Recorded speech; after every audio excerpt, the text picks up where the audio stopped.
Welcome to the Through the Lens of Learning podcast. If we haven't met, hello, I'm your host, Dr. Tracy Shroyer. I'll give you 2 words that summarize me to a T: lifelong learner. Join me as I share a bit about my own journey of curiosity, learning, and wonder. You'll also get to hear from some phenomenal individuals on what they're curious about learning and what they have to share too. Are you itching with excitement yet? I am, so let's get started. Hello, everyone, and welcome back to another episode of the Through the Lens of Learning podcast. And today I have guest with me, Jeannine Thompson. So welcome, Jeannine. Thank you. And so Jeannine, just to kick everything off, what I ask all of my guests is, how do you define learning? I define learning as anything that makes me grow, expand, push past my comfort zone, learn new skills. Anything that puts me on a growth journey, really. Awesome. Yeah. And you are going to share some more just about your learning journey. So I will give you the floor wherever you want to start in that journey. Feel free. Okay. I think lifelong learning has always been a huge part of my life. Even, from a very young age, I was very rewarded as a young child for, for getting good grades, for being smart, and that never changed. And so I learned that this is how I get love. And then it became something later that I enjoyed myself. It wasn't for the reward. And I'm really glad that started out that way for me, because it's been a huge part of my life, lifelong learning. So I also learned from my mom. My mom was uneducated when I was growing up, and I watched her struggle with, lack of opportunity. And it made an impression on me as a very young person. Like, this is what I need to do. I need to get educated. I need to, in order to open up doors for myself and have the opportunities that I want, I need education and I need to learn. And so that started me on the path. And I got my bachelor's degree. That was my first degree. I got that in molecular biology. I was very pushing myself at that time to go as rigorous and as hard as possible. For some reason, I felt like that would, I don't know, that was the pinnacle of learning, was to go really rigorous. And I wanted to be a scientist and, save the world and all that kind of stuff. And so that was my first degree, but I was kind of addicted to it. I always knew I was going to keep going. And then I moved on. I went on to learning other areas of biology and studying that. Then I found that a little bit tedious. And so I was like, okay, what else can I do but using this knowledge that I already have? And I got into teaching. I got into wildlife biology. I was kind of a dabbler. I was just like, I wanted to learn all the things and really find what really stuck with me. And I eventually became a nurse, which I am now. And I kind of I'm happy as long as I'm still growing and learning. But once I feel like I've hit a plateau, then I'm like, okay, what else can I do? And so a few years back, or probably in 2017, I decided I was going to become a health coach using my knowledge base and experience as a nurse. And so, but I had zero experience with business, zero experience with technology that I would need to build it.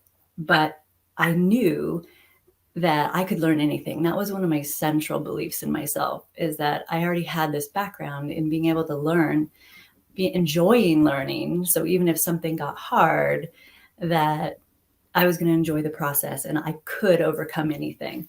And it was hard. I mean, I have to tell you that learning how to do this and the technology that was involved was much harder than getting my molecular biology degree. And I really wasn't anticipating that. I'm not a tech native. In my work was always very hands-on. I wasn't a computer person. And so learning all this was extraordinarily hard. And there was many times I wanted to give up, but that central belief in myself that I could learn anything, and that learning was the gateway to opportunity just kept me going. And so, I built 2 businesses. and it was a very, very steep learning curve, as I've indicated.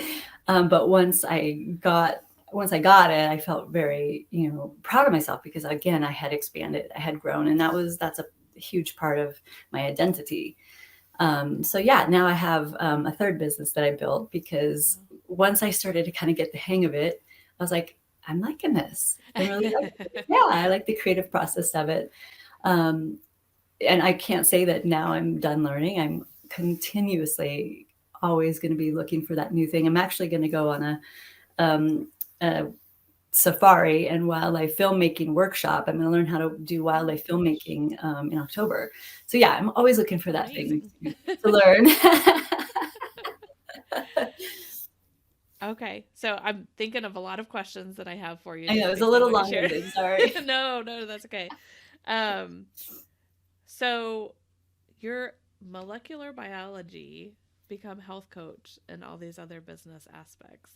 Um, how did you identify when, or maybe what were the feelings when things started to feel stagnant and that you knew you needed to change, like you knew you needed to go a Mm-hmm. different direction? Can you talk a little bit about that?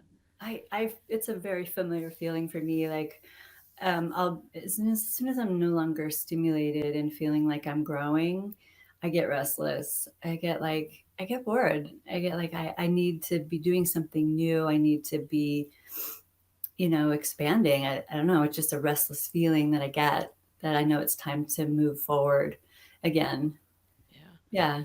So when like you talk about getting into starting your own business and not being the Mhm. tech native and getting into all that, I know one of the things that I can say is getting into entrepreneurship and starting a business is you see all the good things and all the happy positive things like on social media, on websites, and you don't Right. understand all the hard work that goes Right. into the background.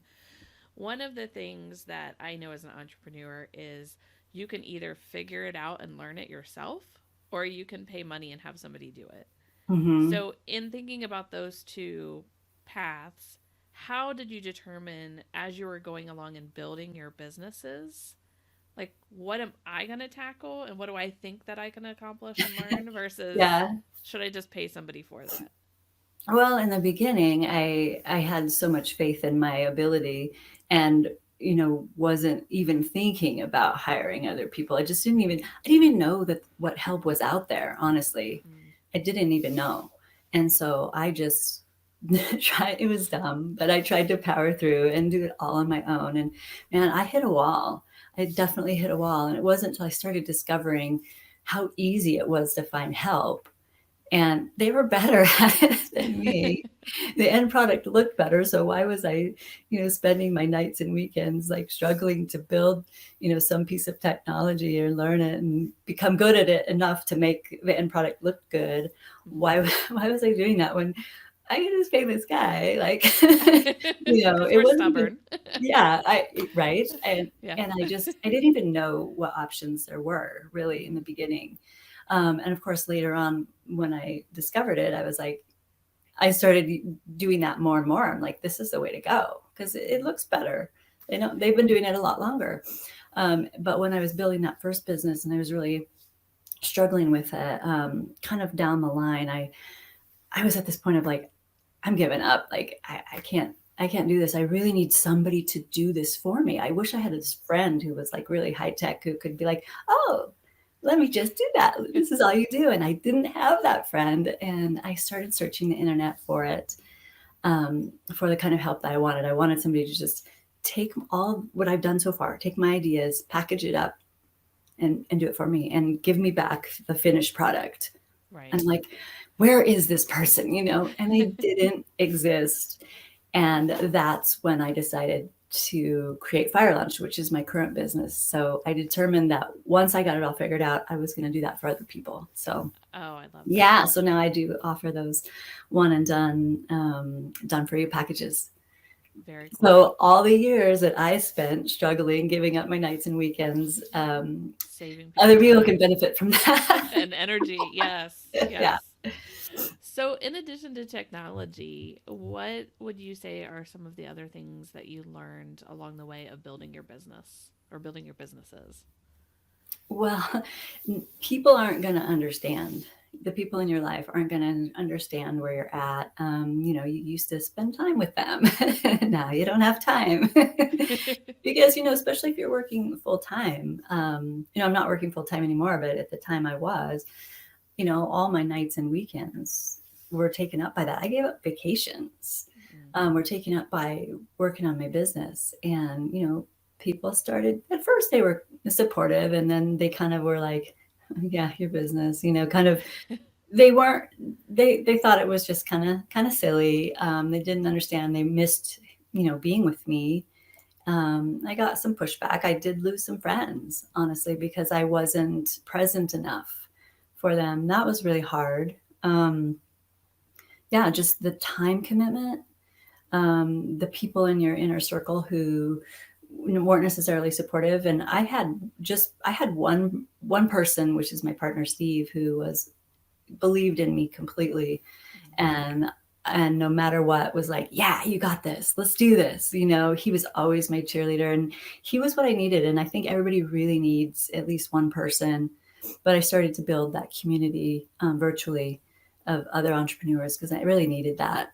So I think, yeah, just needing that support, the time commitment, the energy, and just the long-term endurance to keep going. So at first you're really enthusiastic, you're going to do it. And then that starts to that starts to fade, and you got to have that endurance to keep going. Right. Yeah. I'm just overwhelmed by thinking about your background and all the things that you have done and where you are. I know people always joke that I've lived a bunch of lives. So you had mentioned about one of your businesses. Can you share what the other two businesses you have? Yeah. So the first one was my health coaching business, and I started doing that, and I felt like it was a bit too much like patient care. Mm-hmm. And I had been wanting to get away from that. I wanted to help people in a better way than I thought Western or conventional medicine could help, but I still felt in the healthcare world, and I kind of had wanted to feel a little bit out of that. So I wanted to kind of go to the deeper roots of people's issues, because as I was health coaching, I realized that people aren't going to make these positive changes if they're still stuck in bad.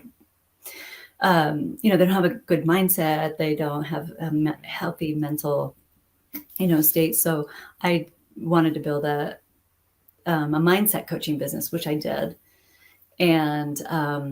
And then that was when I started really kind of getting the groove of building things and enjoying that creative process. And then I kind of found that I liked the building better than the actual coaching. So when I was coaching, I was getting a little bit like, I kind of missed the creative side of the building much better. And so then I started FireLaunch, which is the done for you service that I do now. Okay. And so with FireLaunch, will you share a little bit more about what are some of the done for you services that you do there? Yeah. So anything that you're going to need to have an online business. And in particular, I like to help health coaches just because I've done it. I know how to speak that language.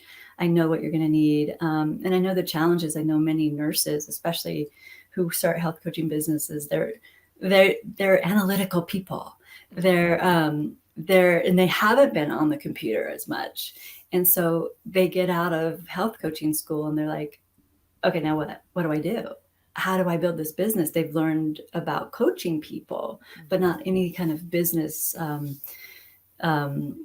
They didn't learn anything about how to build a business in their programs. It was very heavily like patient centered. And so anything that they're going to need, which is email marketing, setup and templates, social media, the content and the automation for 3 months in the beginning, just get that loaded up for launches and for promos, blog posts, website design and development, logos. God, what am I forgetting? There's also some like one-on-one coaching to make sure they're doing the things that they need on their end. They're not just becoming complacent and saying she's doing it all, because there's still things that they're going to be needing to do to get ready. So everything that they're going to need to get their business up and running. And it's what's good is it's all being done in one spot. And I don't do everything individually. I have team members, but they don't have to look for, individual freelancers and hope they're good and hope they all come together, because they're not communicating. So what's good is there's just this one central person who's kind of managing that all. So we know that it's all going to integrate. We know that it's all going to be cohesive. Yeah. It sounds like you really created what you couldn't find. You were looking for that Exactly. That's one. exactly what I did. Yes, I love Because I that. figured if I was looking for it, other people were looking for it too. Right, Yeah. right. So, what would you say? Like, are there any tips or best practices you would give to somebody who is starting out their business and they're trying to learn the ropes and what to do, where to go, based on your experiences? I would say, it sounds like you did it too, like not to think that you can do it all on your own. It's huge. It's a huge undertaking, and it kind of saps the joy out of your life if you don't allow for any free time. Right. Which I did. Yeah. I would say from the very beginning, just find somebody that you can trust and ask for help. And, it's great to learn all the things, but you're not going to get to that point of being proficient. If your goal is to get this business going as soon as you can and quit that awful job that you're trying to get out of, you know, just ask for help right away. I think that's the biggest one. I don't think you have to do it all on your own. It's just kind of, it won't work. It won't work, first of all, but you'll burn yourself out. You might even like say, you know what, this isn't for me. I guess I'm not good at this. So I think it's good right away to get help. Right. Yeah.